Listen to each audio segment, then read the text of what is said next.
తాకట్టులో ఉన్న బంగారాన్ని విడిపించి ఆ రోజు ఆన్లైన్ రేటుకే మేము కొంటాం. Sharma gold company. నమస్కారం, సుమన్ టీవీకి స్వాగతం. ఈ డిసెంబర్ మాసం ద్వాదశ రాశుల వారికి ఎలా ఉండబోతుంది, ఈ ద్వాదశ రాశుల్లో నవగ్రహాల సంచారం ఎలా ఉంది, ఎటువంటి ఫలితాలని ఈ రాశుల వారికి అందించబోతుంది, ఈ విషయాలను తెలియజేసేందుకు మనతో పాటు ఉన్నారు ప్రముఖ జ్యోతిష్య రత్న, జ్యోతిష్య చక్ర వైభవ నిపుణ డాక్టర్ రాళ్లపల్లి రవికుమార్ గారు. గురుగారు నమస్కారం. నమస్కారం. గురుగారు, ద్వాదశ రాశుల వారికి డిసెంబర్ మాసం ఎలా ఉండబోతుందో తెలుసుకునే ముందు నవగ్రహాల సంచారం ఎలా ఉంది, ఎటువంటి ఫలితాలను అందిస్తున్నాయి? తప్పకుండా. శరదిందు సమాకారే పరబ్రహ్మ స్వరూపిణి వాసరాపీఠ నిలయే సరస్వతి నమస్తుతే. సుమన్ టీవీ ప్రేక్షకులకి నమస్కారం. ముందుగా నవగ్రహాలు ఈ ద్వాదశ రాశుల్లో డిసెంబర్ నెలంతా ఎక్కడ ఉన్నాయో తెలుసుకుందాం.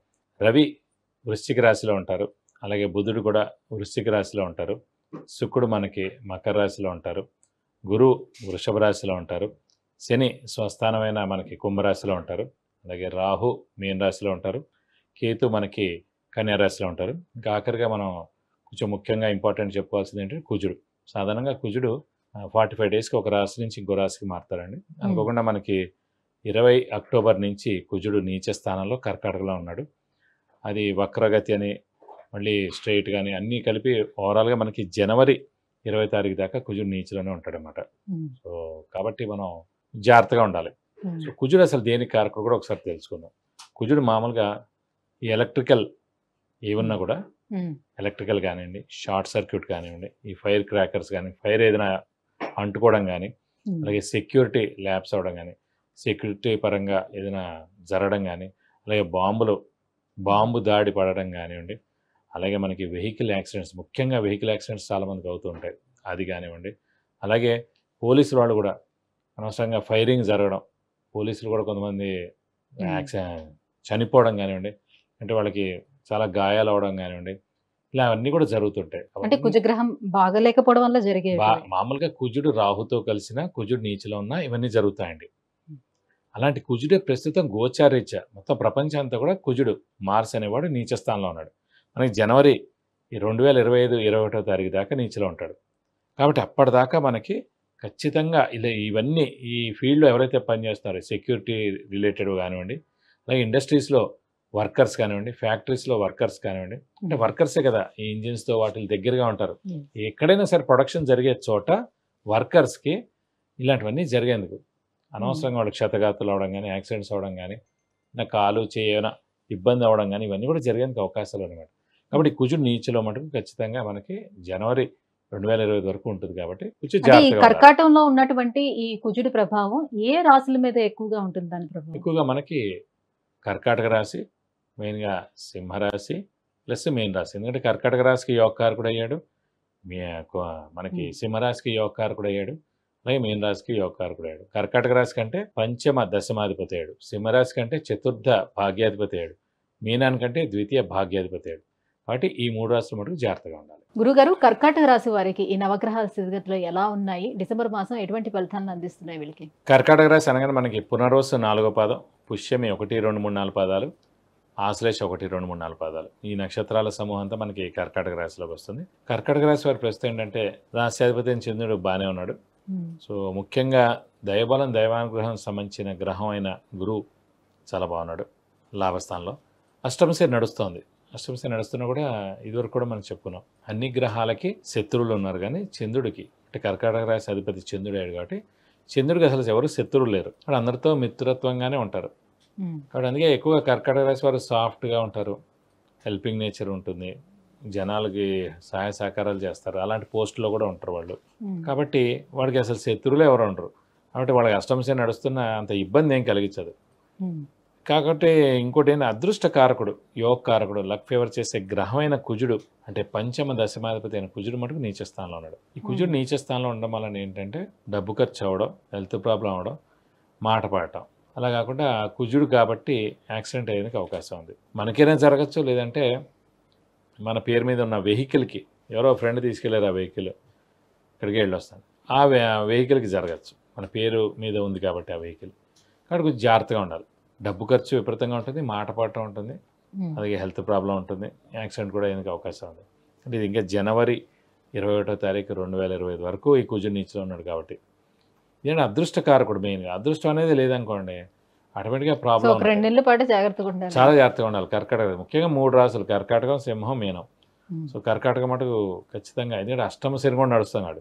సింహానికి అంటే పర్వాలేదు, కానీ కర్కాటక రాశికి అయితే అష్టమ శని కూడా నడుస్తాం కాబట్టి కొంచెం డబుల్ ఇంపాక్ట్ ఉంటుంది అన్నమాట.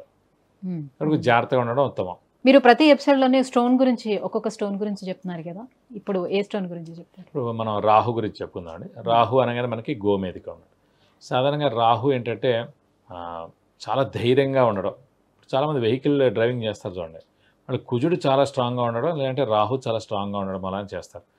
కుజుడు స్ట్రాంగ్గా ఉన్నవాడు స్పీడ్గా నడుపుతాడు, ర్యాష్ కాదు. కానీ రాహు దశ నడుస్తున్నవాడు, రాహు బాలేనివాడు ఎవడైతే వాడు చాలా ర్యాష్గా నడుపుతాడు. వాడు ఖచ్చితంగా యాక్సిడెంట్ చేయడానికి, వాడు అవసరమైతే పోవడానికి అన్నట్టే నడుపుతాడు అన్నమాట. సో అలాంటి రాహుకి సంబంధించిన గోమేధికం నిజంగా అవసరమైతేనే వాడు పెట్టుకోవాలి. ఇప్పుడు సాధారణంగా అందరూ ఇప్పుడు రాహు దశ నడుస్తుంది, రాహుకి ఏం చేస్తారు సాధారణంగా? అమ్మవారిని పూజించడం, అంటే రాహుకి 18,000 సార్లు జపం చేయించి మినపప్పు కేజింపావు దానం కూడా అంటారు. కానీ స్టోన్ మటు గోమేధికం పెట్టుకోవాలంటారు. సో అందరూ పెట్టుకోవాల్సిన రూల్ ఏం లేదు. ఆ రాహు నిజంగా అంటే వయసు పట్టండి, 30 ఏళ్ల లోపల అనుకోండి, చదువు ఉద్యోగం టైం, అది వివాహం టైం, అప్పుడు ఖచ్చితంగా పెట్టుకోవాలి. 30 దాటి రాహుదశ నడుస్తున్నప్పుడు అక్కర్లేదు. అది ఓన్లీ అమ్మవారిని పూజించడం, జపం చేయించుకోవడం, దానం చేస్తే చాలు, అప్పుడు స్టోన్ అక్కర్లేదు. సాధారణంగా బర్త్ స్టోన్ అంటారు. బర్త్ స్టోన్ అంటే ఏంటి? ఆరుద్ర నక్షత్రంలో పుట్టిన, స్వాతి నక్షత్రంలో పుట్టిన, శతభిష నక్షత్రం. సో 3 నక్షత్రాల అధిపతి రాహు ఎవరైతే ఉన్నాడో, ఒకటి ఆరుద్ర, ఒకటి శతభిష, ఒకటి స్వాతి, ఈ 3 నక్షత్రాల అధిపతి రాహు అయ్యాడు. కాబట్టి ఈ నక్షత్రంలో ఎవరు పుట్టినా కూడా గోమేధికం పెట్టుకోవాలంటారు. సో అది అక్కర్లేదండి, బై బర్త్ అది అయింది, కానీ తర్వాత అంతా మీకు జరిగిపోతూ ఉంటుంది, మారుతూ ఉంటుంది. సో అది పెట్టుకోవాల్సిన రూల్ ఏం లేదు. ఇంకోటి పాపగ్రహం, పాపగ్రహానికి సంబంధించిన ప్లానెట్ స్టోన్ మనం పెట్టుకోక్కర్లేదు. కాబట్టి అందుకే చెప్తాను, చిన్న వయసులో ఏంటంటే విద్యకి ఆటంకం కలగడం, విద్యలో ఇంట్రెస్ట్ చూపించకపోవడం, బద్ధకం పెరగడం, లెథార్జీ పెరగడం, ఇవన్నీ రాహు చేస్తాడనమాట. కల్చర్, కస్టమ్, ట్రెడిషన్స్కి దూరంగా ఉండడం, ర్యాష్ డ్రైవింగ్, మాట విసరడం, తల్లిదండ్రులను కూడా రెస్పెక్ట్ ఇవ్వకపోవడం, చుట్టాలు వచ్చిన, ఫ్రెండ్స్ వచ్చిన మాట వేరేగా మాట్లాడడం, ఇవన్నీ జరుగుతుంటాయి. అవన్నీ చదువుకునే టైంలో రాహు దశ ఎవరికైతే ఉందో అవన్నీ జరుగుతాయి అన్నమాట. మళ్ళీ ఇదే రాహు మెడిసిన్ కూడా కారకుడు. ఎవరికైతే రాహు దశ నడుస్తుందో వాళ్ళు చాలామంది, మెజారిటీ 75% మెడిసిన్ చేస్తూ ఉంటారు. రాహు వైద్య వృత్తికి కారకుడు అన్నమాట. కాబట్టి అప్పుడు మనం స్టోన్ పెట్టుకోవాలి. ఎప్పుడు ఆ చదువుకునే దశ అయితే కనుక, కనీసం ఉద్యోగ దశ నడుస్తే కనుక, తర్వాత 30 years 35 years తర్వాత అయితే ఈ స్టోన్ అవసరం లేదు. అలా చూసి పెట్టుకుంటే మంచిది. గురుగారు, మరి కర్కాటక రాశి వారికి ఈ డిసెంబర్ మాసంలో వివాహాది శుభకార్యాలు ఫలిస్తాయి ఆ ప్రయత్నాలు చేస్తే? అలాగే గృహయోగం అనేది ఉంటుందా? ఖచ్చితంగా అండి, ఎందుకంటే మనకి లాభస్థానంలో గురువు ఉన్నాడు కాబట్టి ఖచ్చితంగా మనం వివాహంకి ట్రై చేయొచ్చు. అంటే వివాహ విషయంలో మనం గట్టిగా ప్రయత్నిస్తే కనుక, మానవ ప్రయత్నం చేస్తే తప్పకుండా వివాహం అవుతుంది. అలాగే ఆడపిల్ల అయితే ఖచ్చితంగా 100% అవుతుంది. ఎందుకంటే వాళ్ళకి అష్టమ శని కూడా నడుస్తుంది.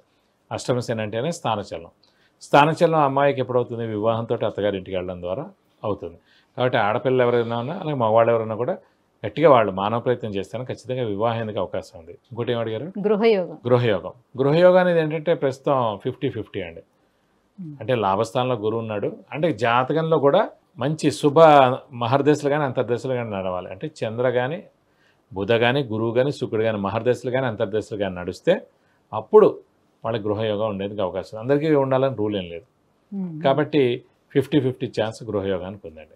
స్థానచలనం మటుకు ఉంటుంది. ఇల్లు మార్పు లాంటి, ఉద్యోగ మార్పు ఇలాంటి స్థానచలనాలు మటుకు ఉండేందుకు అవకాశం. అంటే ఇల్లు మార్పు ఉంటుందని అంటే గృహం కొనుక్కుంటారేమో అలా కూడా అవ్వచ్చు. అదే అన్నాను, అందుకే 50-50 అన్నాను.